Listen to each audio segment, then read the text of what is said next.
España, los que sois de fuera y los que sois de España habéis venido aquí a este lugar dentro de un marco, este acontecimiento, este gran evento que es la Jornada Mundial de la Juventud. Es decir, habéis venido a participar junto con otros jóvenes de muchos países del mundo en esta convocatoria que ha hecho el Santo Padre. El objetivo de estar aquí, por lo tanto, es escuchar al Papa. Este es el motivo que, igual que al resto de los jóvenes del mundo, os ha sacado de vuestras casas para venir a Madrid en este verano del año 2011. Pero habéis venido aquí unos días antes de que empiece esta Jornada Mundial de la Juventud para participar en este encuentro propio de los franciscanos de María. Por lo tanto, habéis venido aquí no solamente para escuchar al Papa, que es el motivo primero, sino también para profundizar en la espiritualidad de este movimiento, en la espiritualidad del agradecimiento. Tenemos, por lo tanto, dos cosas. Por un lado, estos días vamos a hacer este trabajo de saber qué quiere el Señor de las personas que pertenecen a esta espiritualidad.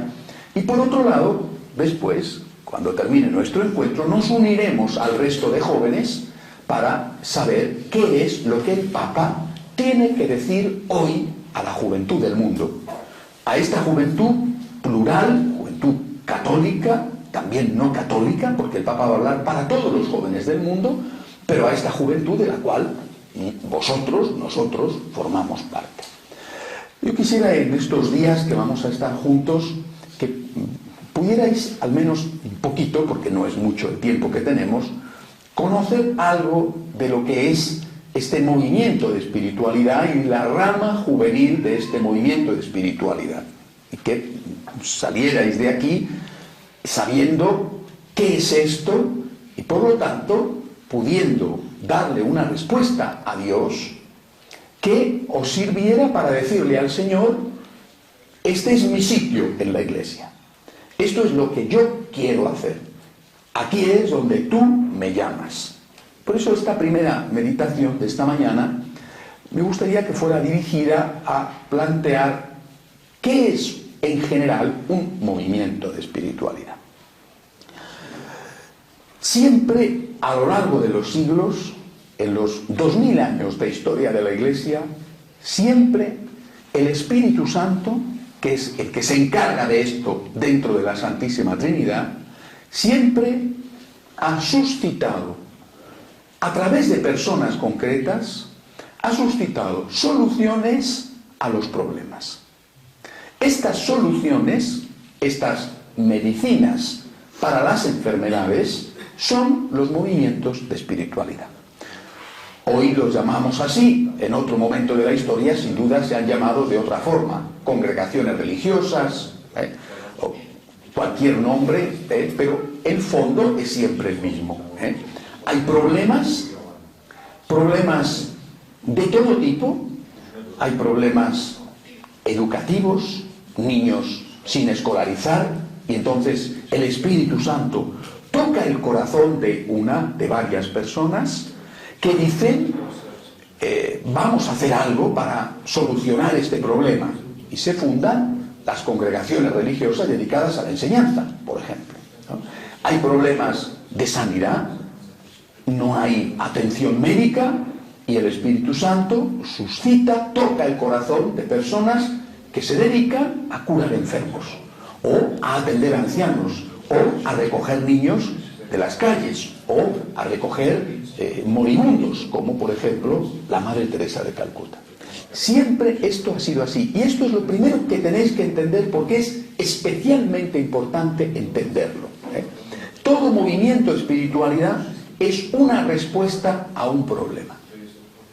Siempre ha sido así. Primero existe la enfermedad y luego viene la medicina.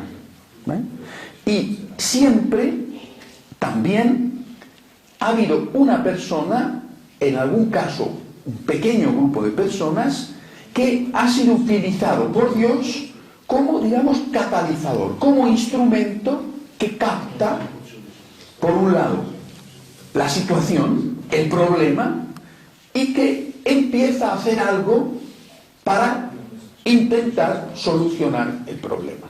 ¿De acuerdo? Por tanto, primera cosa, las enfermedades existen.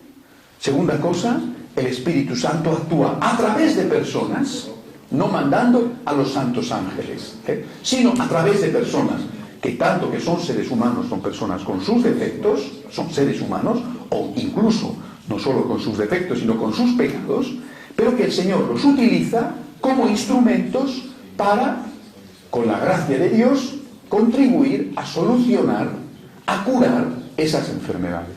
Este es el primer punto que es muy importante entenderlo, porque solo cuando se entiende así todo, uno se da cuenta del por qué en la Iglesia, en sus 2000 años de historia, han ido apareciendo movimientos de espiritualidad o congregaciones religiosas, repito, como queramos llamarlo, nuevos, porque han ido apareciendo problemas nuevos.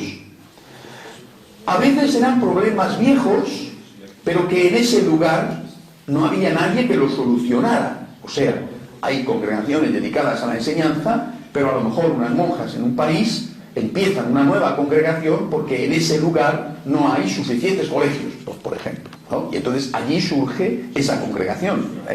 Había en Calcuta seguramente algún centro católico para ayudar a los mendigos, y desde luego había muchos centros para ayudar a gente pobre, católicos, en el mundo, pero realmente la Madre Teresa lo que ve es que en ese momento en Calcuta no hay centros suficientes, o incluso, no lo sé, es posible que no hubiera ninguno.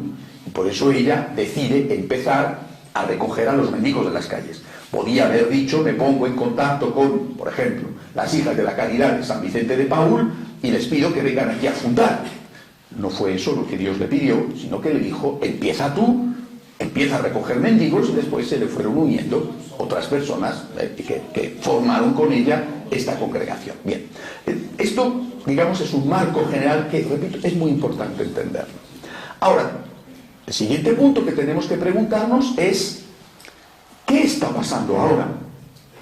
Si los movimientos son respuestas a problemas, medicinas para enfermedades, tenemos que saber qué medicina es la que hace falta, o qué enfermedad es la que hay y que reclama una medicina.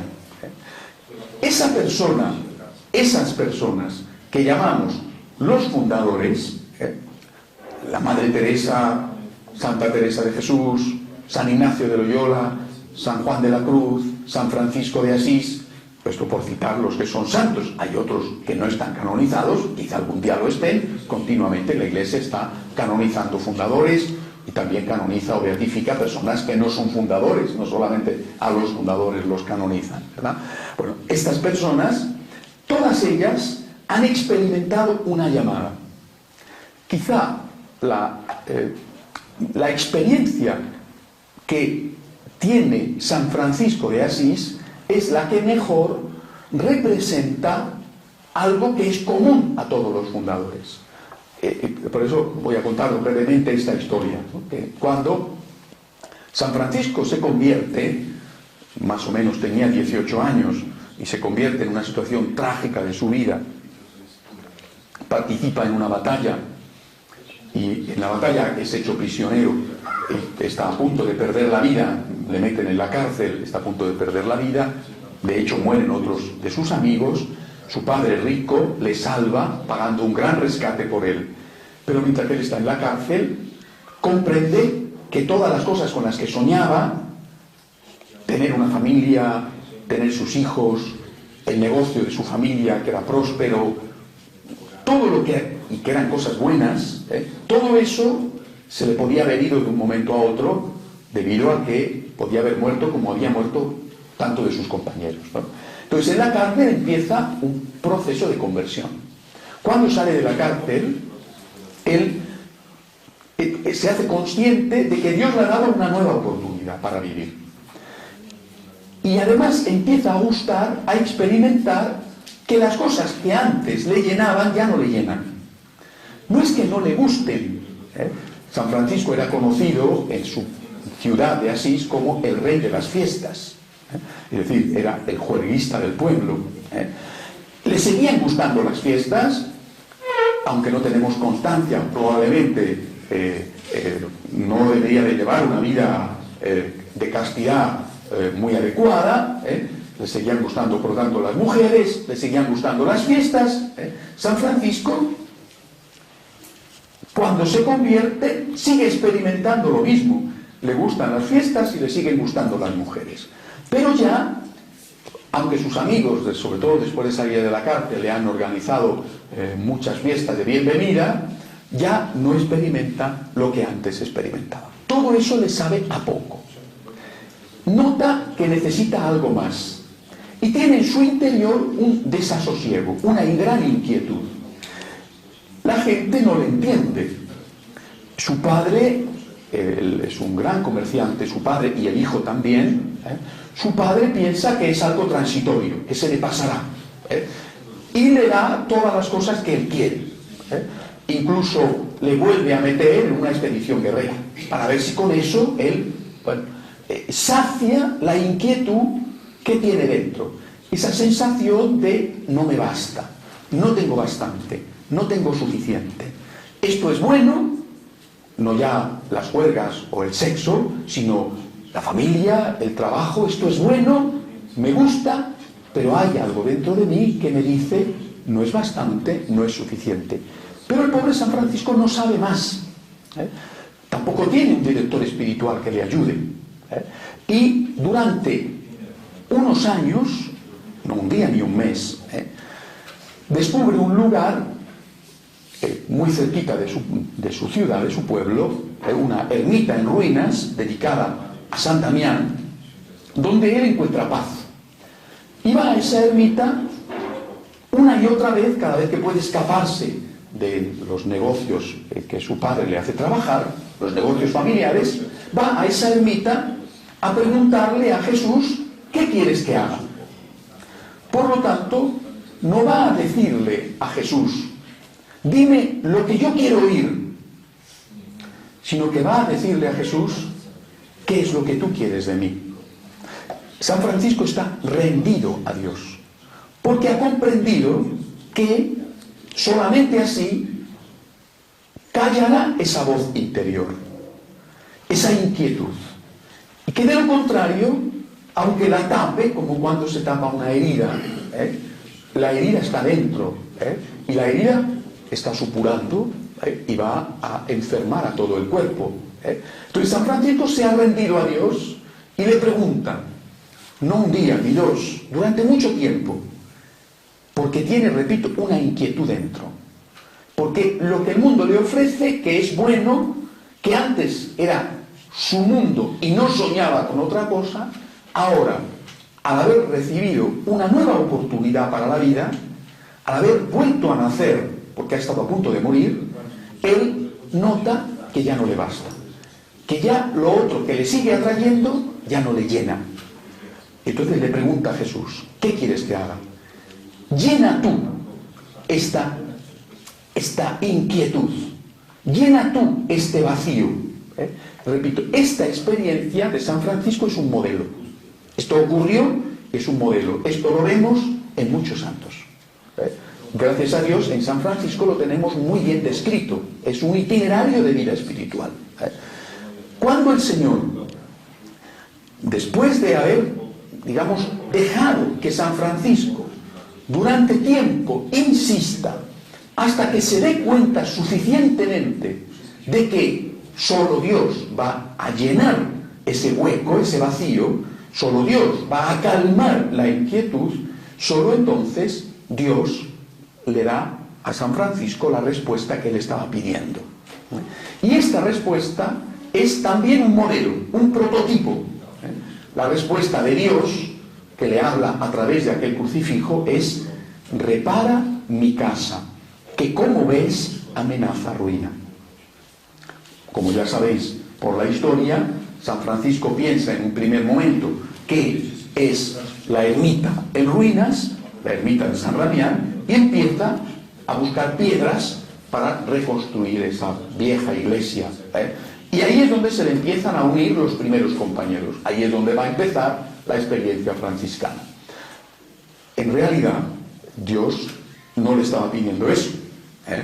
Le estaba pidiendo: repara mi casa, que era la iglesia, que amenazaba ruina.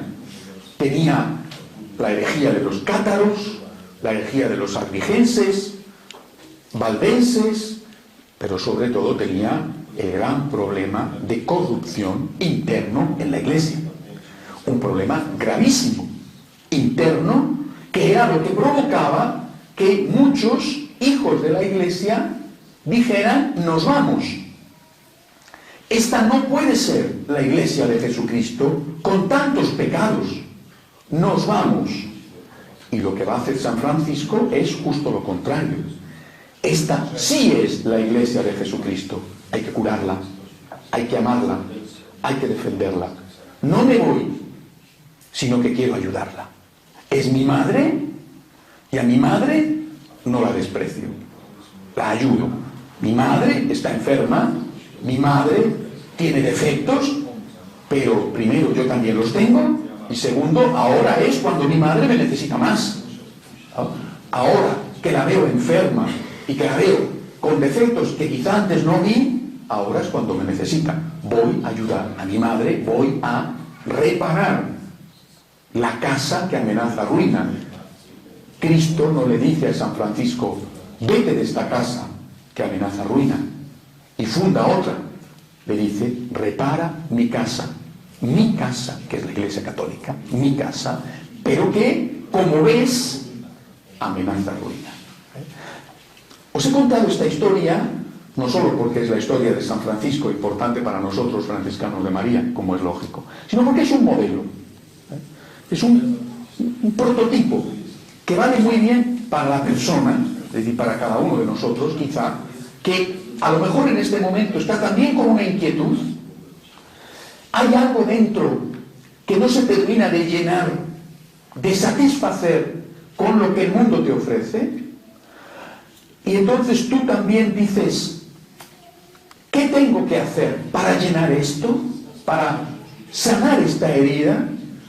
No me basta con lo que el mundo me da, y tienes que rendirte a Dios, como hizo San Francisco. Estoy rendido, porque si no lo hago, escucharás aquella voz del Señor: ¿de qué le sirve al hombre ganar el mundo entero si pierde su alma? O sea, ¿de qué te sirve triunfar si es que llegas a triunfar? ¿De qué te sirve tener una familia hermosa si es que llegas a tener una familia hermosa? Si no eres feliz, si estás siempre inquieto, si estás siempre insatisfecho, esa propia inquietud, ese vacío no terminado de llenar, hará que arruines tus posibilidades profesionales, porque buscará llenarlo seguramente de mala manera, y hará también, muy probablemente, que hagas daño a tu familia en el caso de que la fundes. ¿Por qué? Porque tu esposa, o tu marido, o tus hijos notarán que no estás enteramente con ellos, que estás con ellos, pero que hay una parte en ti que está fuera. Ahora, esto, repito, que vale para las personas, vale para la Iglesia. Para nosotros, en este caso, movimiento de espiritualidad de la Iglesia. Por lo tanto, os decía al principio, siempre han existido enfermedades, siempre han existido problemas, viejos problemas, nuevos problemas. Y siempre el Espíritu Santo ha llamado a personas concretas, con sus defectos y con sus pecados. El Señor ha utilizado siempre seres humanos, no ángeles. Algunos de estos han sido canonizados, bueno, otros no. Por ejemplo, el fundador de los capuchinos, reformador de una rama franciscana, fundador de los capuchinos, la orden del Padre Pío, por ejemplo, después se hizo protestante. Así otros también ha ocurrido. Por lo tanto, bueno, pero el Señor siempre ha utilizado a estas personas que han catalizado. Han sido como un catalizador, un pararrayos, que ha recibido esa llamada del Señor. Esa llamada del Señor, que en San Francisco fue con esta frase, es siempre la misma: repara mi casa, que como ves amenaza ruina. En el caso de la Madre Teresa fue: recoge a estos mendigos, que como ves nadie ayuda. En el caso de San Juan Bosco fue: cuida de estos niños, que como ves, están en la calle sin que nadie les eduque. Así, en cada caso concreto, la llamada tiene una particularidad.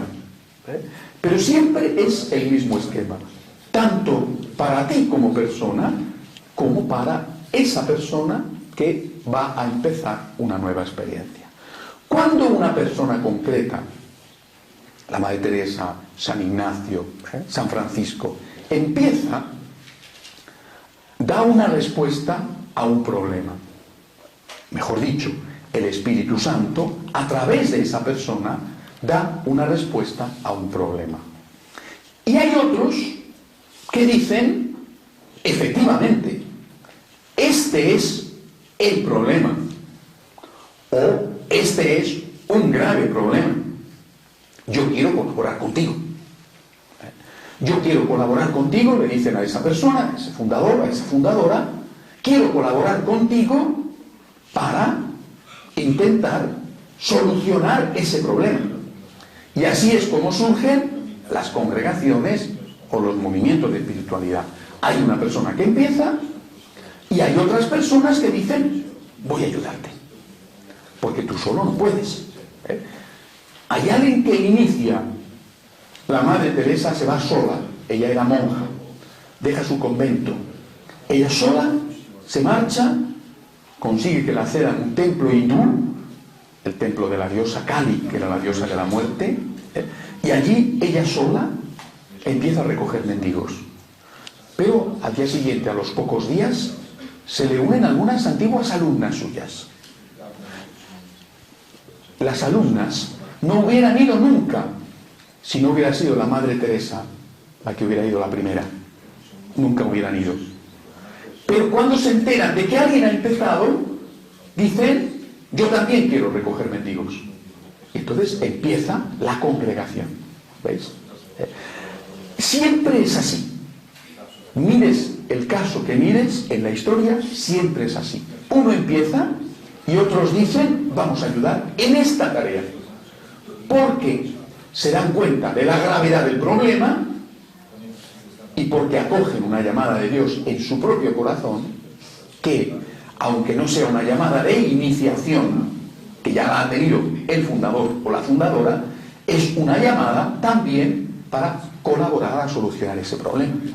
Por tanto, hay una llamada a una persona que empieza y hay una llamada a otras personas que también experimentan esa voz, repara mi casa, que como ves amenaza ruina.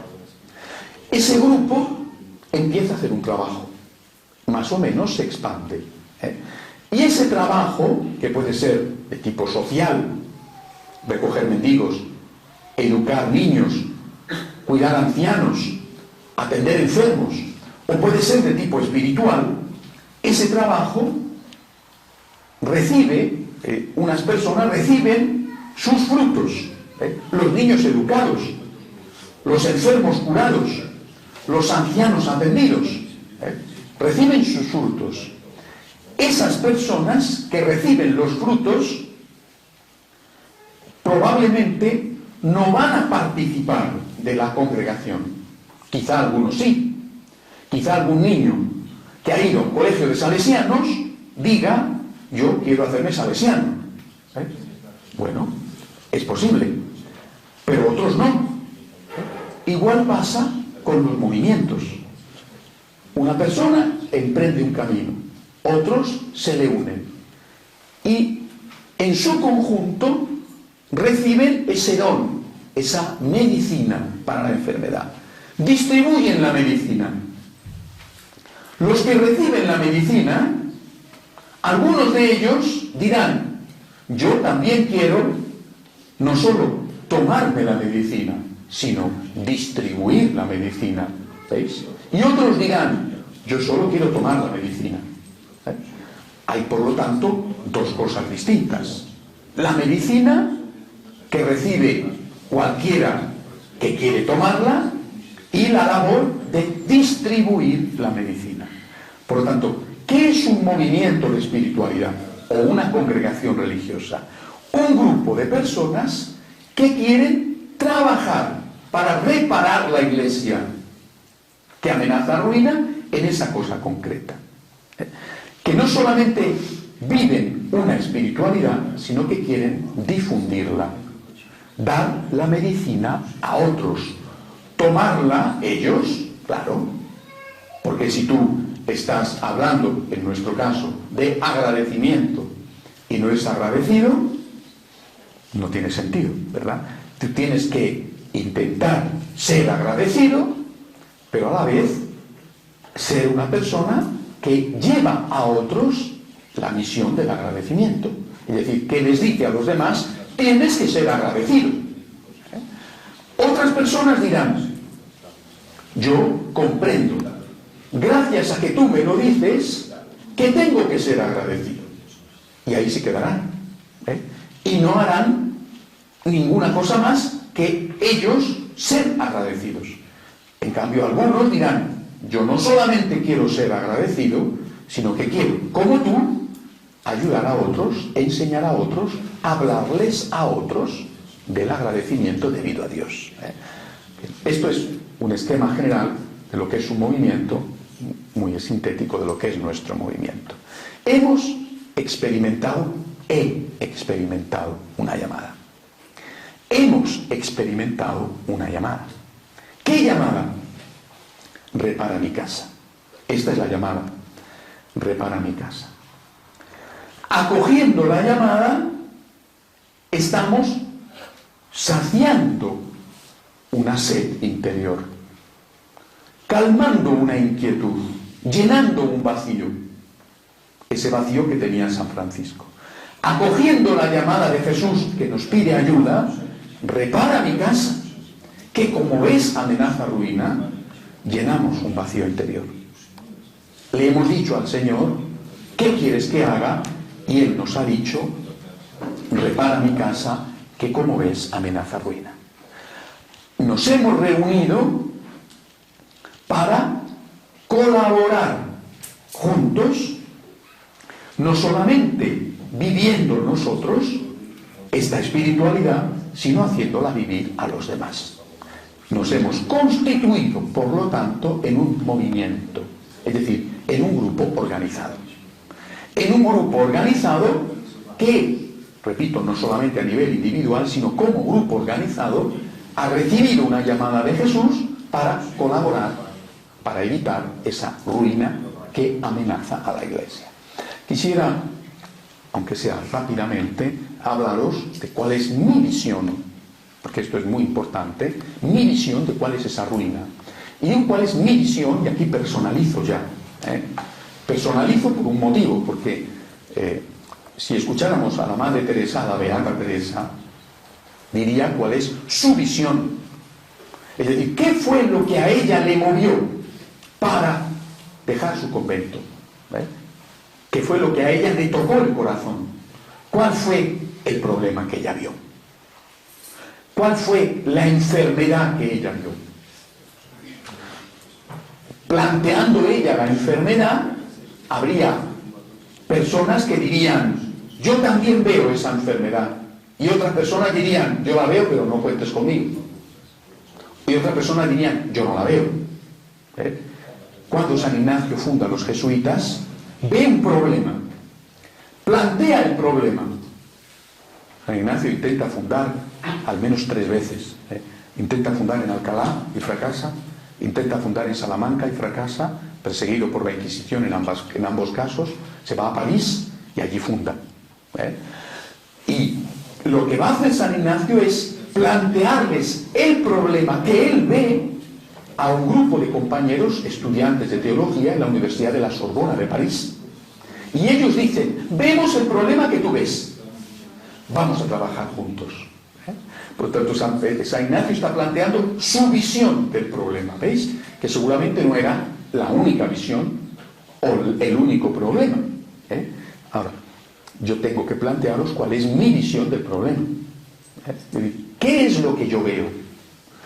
Cuando yo escucho, repara mi casa, que como ves amenaza ruina, ¿qué es este como ves? ¿Qué es lo que yo veo? ¿Y por qué tengo que plantearos esto? Porque tengo que pediros al que quiera, lógicamente, al que lo vea como yo, tengo que pediros, vamos a trabajar juntos. Es decir, si lo ves como yo, no te quedes parado. Si lo ves como yo, vamos a trabajar juntos para reparar mi casa, porque ahora tú, como yo, estás viendo que amenaza ruina. Por eso, para mí es muy importante siempre presentar mi visión de las cosas. Esta visión es una visión personal, subjetiva. No pretendo que sea un análisis perfecto de la realidad, no pretendo tener todos los datos ni estar acertado. Digo lo que yo veo y qué es lo que, viéndolo yo, me movió para hacer algo. Y ahí está la invitación a vosotros jóvenes para ver si queréis venir conmigo a hacer algo. No hacer otra cosa, porque alguno quizá diga, yo veo de otra manera, o yo veo otros problemas. Tú estás viendo uno, yo veo otro. Perfecto, entonces tienes que ir a resolver ese otro problema que tú ves. Si hay ya una institución que está resolviendo ese problema, únete a ella. Si no existe esa institución, fúndala tú. Aquí, por lo tanto, hay una visión del problema. No es el único problema y quizá no sea la única visión de ese problema, pero hay una visión del problema. ¿En qué consiste? Si tuviera que resumirlo en una palabra, en una sola palabra, diría, esa visión del problema consiste en que hemos abandonado a Dios. Para mí, el problema es el abandono de Dios. Una palabra que lo resumiera es la palabra secularismo, abandono de Dios. Secularismo, no secularización, sino secularismo, que significa vivir como si Dios no existiera. Para mí este es el problema del tiempo presente. No solo de ahora, sino ya desde hace décadas. No es el momento de ponernos a ver cuándo empieza el problema. Es un problema que viene ya de hace mucho tiempo. Pero a veces las enfermedades están, pero tardan tiempo en dar la cara. Están. Y cuando da la cara la enfermedad, no siempre es fácil ya atajar la enfermedad. Estás bien aparentemente y un día empiezas a toser, una tos rara, vas al médico y te dicen, usted tiene un cáncer muy extendido en el pulmón.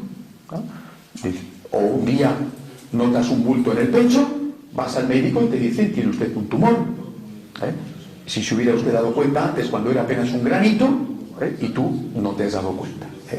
El problema de la secularización, del abandono de Dios, es un problema antiguo, de décadas. Pero en los últimos años este problema está manifestándose, está dando la cara de una forma extraordinaria. Es un problema que está en la sociedad y es un problema que está en la propia Iglesia. Quizá incluso empezó por la propia Iglesia, porque la Iglesia es la sal de la tierra, es la levadura de la masa, y dice el Señor, si la sal se vuelve insípida, ¿quién la sanará? Quizá el problema empezó en la Iglesia, que se secularizó, y después, lógicamente, el mundo se secularizó todavía más y hizo que su propia secularización afectara aún más a la Iglesia. En todo caso, el secularismo está en la sociedad y en la Iglesia. Vivir como si Dios no existiera ha conducido al hombre necesariamente, inevitablemente, a un endiosamiento. Vivir como si Dios no existiera ha hecho que cada hombre se considere un Dios. Por lo tanto, si el problema es el secularismo, y tuviéramos eso que traducirlo, esto es un concepto filosófico o sociológico, y tuviéramos que traducirlo en un concepto teológico, no en un concepto sociológico, vivir como si Dios no existiera, eso es un concepto sociológico o filosófico, y tuviéramos que traducirlo en un concepto teológico, diríamos que el problema es la soberbia. La soberbia. Es decir, el hombre endiosado, el hombre que se cree Dios, el hombre que piensa que Dios o no existe o él no le necesita. Dios o no existe o es superfluo. No necesito a Dios. Puedo vivir sin Dios. Y puedo vivir sin algo que depende de Dios, que son las leyes morales objetivas. Digo leyes morales objetivas, por lo tanto, intocables, invariables. Leyes puestas por ese Dios en la naturaleza humana. Leyes que la criatura no puede tocar porque tocaría lo esencial de su propia naturaleza de criatura. Este hombre endiosado ha dicho, puedo vivir sin Dios y por lo tanto puedo hacer negocios sin Dios, es decir, sin leyes morales. Y puedo crear un concepto de familia sin Dios, o sea, sin leyes morales. Puedo hacer ciencia sin Dios, sin leyes morales. Puedo legislar sin Dios, sin leyes morales. De esa manera, el individuo se convierte en Dios. Los parlamentos se han convertido en Dios. El dinero se ha convertido en Dios. Y al final, el resultado es que el débil está siempre aplastado por el fuerte. Porque no hay nadie que diga, esto no lo puedes hacer.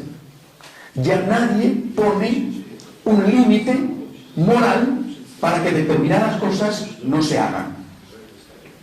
Habiendo hecho que Dios desapareciera de la sociedad y de la persona, hemos dejado al débil totalmente indefenso. ¿Quién es el débil? Por ejemplo, el no nacido es el débil, totalmente indefenso. Y las sociedades, los parlamentos, que se han considerado dioses, es decir, que han considerado que pueden legislar sin ningún tipo de limitación, los parlamentos han aprobado leyes para matar a sus propios hijos, débiles, el no nacido. Esto ha creado, naturalmente, un desequilibrio demográfico tremendo que ha ido unido con el desarrollo de la ciencia, que ha hecho que la gente viva más.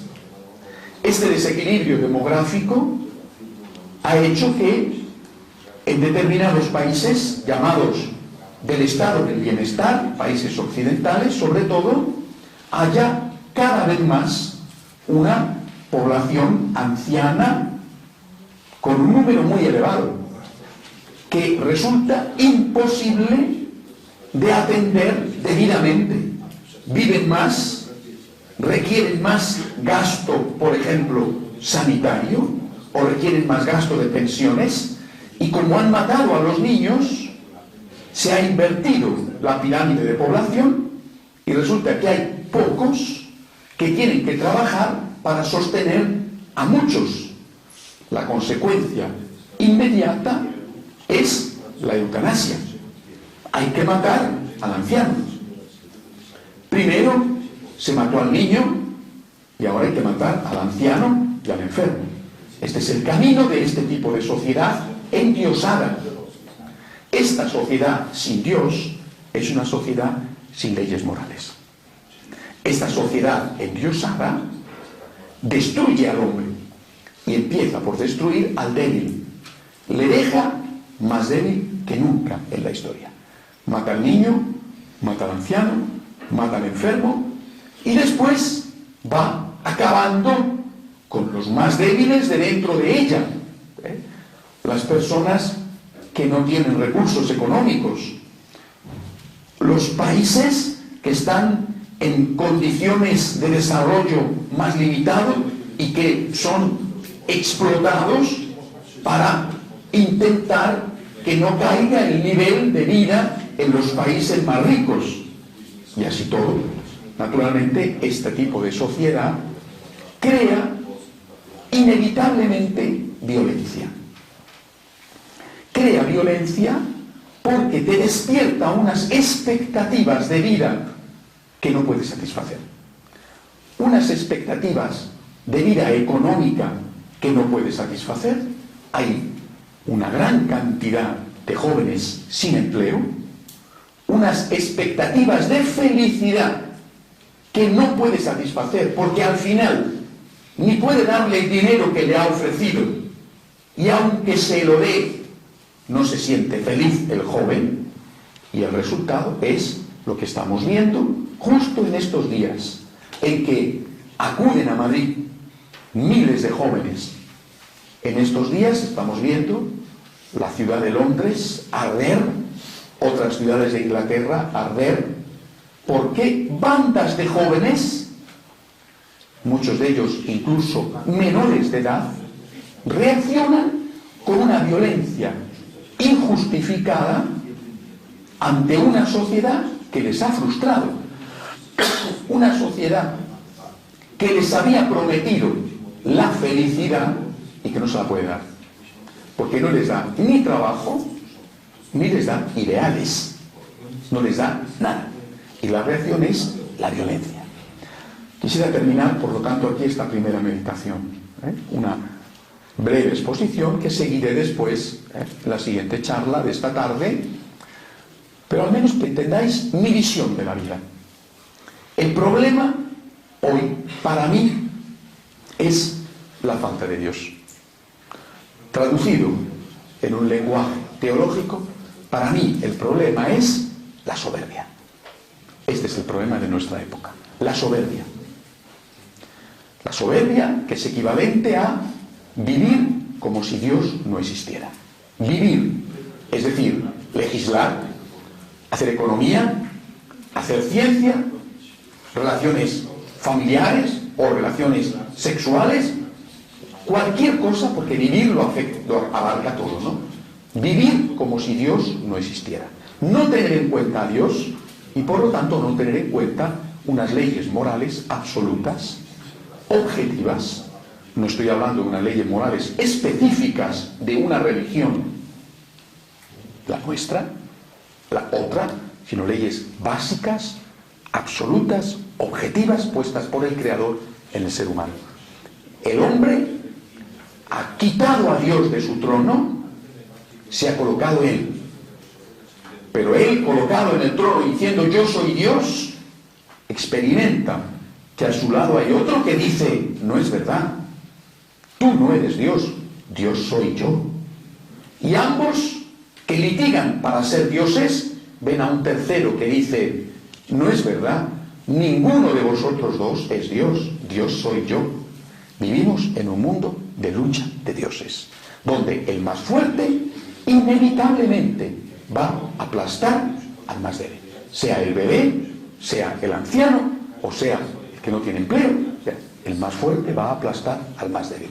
Los sindicatos ya no son organizaciones para defender al trabajador, sino para defender los privilegios del que tiene trabajo, olvidándose del que no lo tiene, porque ya ese que no le tiene está fuera del sistema, ya es un débil, un paria que hay que olvidar y que no hay que mirar para seguir defendiendo los derechos de los que todavía tienen algo hasta el día en que dejen de tenerlos. Así todo lo demás. Este es el problema. Ahora, vosotros lo que tenéis que ver es si en vuestro corazón también experimentáis esto como el problema de nuestra época, el más grave problema de nuestra época, el que va a destruir, está ya destruyendo la humanidad, y por lo tanto, si también en vuestro corazón experimentáis esa llamada de Jesús, repara mi casa que es la sociedad, y mi casa que es la iglesia, afectada por ese problema, aunque me he referido solamente a cómo afecta a la sociedad y no a cómo afecta en particular a la Iglesia Católica. Vamos a terminar haciendo un momento de oración en silencio.